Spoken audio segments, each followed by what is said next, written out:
Halo rekan-rekan sekalian, memasuki minggu ke-11 arsitektur ekspresi, kita akan mempelajari tentang olah bentuk dan ruang tiga dimensi. Diharapkan nantinya mahasiswa akan menguasai teori perancangan olah bentuk dan ruang tiga dimensi. Jika kita mengingat kembali teori tentang ruang di minggu-minggu sebelumnya, kualitas dari sebuah ruang akan dipengaruhi oleh beberapa faktor. Misalnya dari aspek permukaan dan sisi akan mempengaruhi warna, tekstur, dan pola ruang. Di minggu ini kita akan membahas 3 aspek tersebut. Yang pertama ada bahan dan tekstur. Bahan yang kita pilih dalam desain dapat menimbulkan kesan tertentu. Seperti misalnya bahan logam berkesan dingin, keras, dan padat.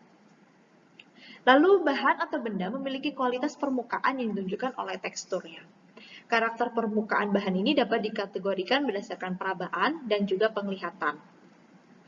Gabungan beberapa tekstur menghasilkan efek yang sama seperti gabungan warna terhadap persepsi kita. Tekstur dapat memberikan aksen atau penekanan pada bentuk atau posisi dalam ruang, jadi bisa memberikan kesan dekat atau jauh. Selanjutnya mengenai motif, pola, atau pattern. Motif atau pola adalah ornamen-ornamen 2 dimensi atau 3 dimensi yang disusun menjadi pola atau ragam tertentu. Dia bisa dibentuk oleh tekstur dan juga bentuk. Dan motif ini bisa memperkaya karakter dari permukaan. Setiap objek dalam ruangan merupakan bagian dari pola ruangan. Misalnya ya, elemen arsitektural seperti pintu, jendela, kolom, pintu, bagian jendela, dan sebagainya. Atau elemen perabot dalam ruang, misalnya kaki kursi, kaki meja, dan pola-pola perabot, misalnya pola pada jok kursi, tirai, seperti itu.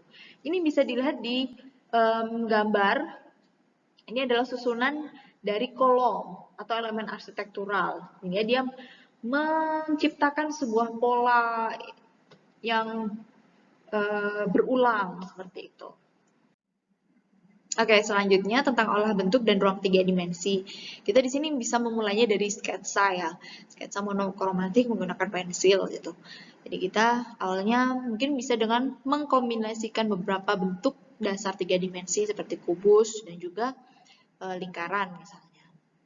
Itu. Kemudian kita bisa beralih menuju ke bentuk nyatanya, bisa membuat mockup kecil gitu ya.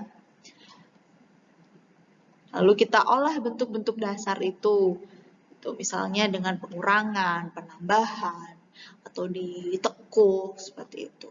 Dan akhirnya nanti bisa kita tambahkan unsur warna seperti itu. Nih bisa kita lihat dari yang mungkin bentuknya segitiga, terus jadi prisma segitiga, terus dihilangkan sisinya seperti ini, kemudian disusun menjadi sebuah komposisi. Gitu. Baik, cukup sekian penjelasan singkat dari Ibu terkait olah bentuk ruang tiga dimensi. Kalau ada yang belum jelas, ingin ditanyakan atau didiskusikan, sekali lagi bisa kalian tulis di discussion forum e-learning WB. Dan jangan lupa lihat di sana ada tugas yang akan kita bahas di pertemuan selanjutnya.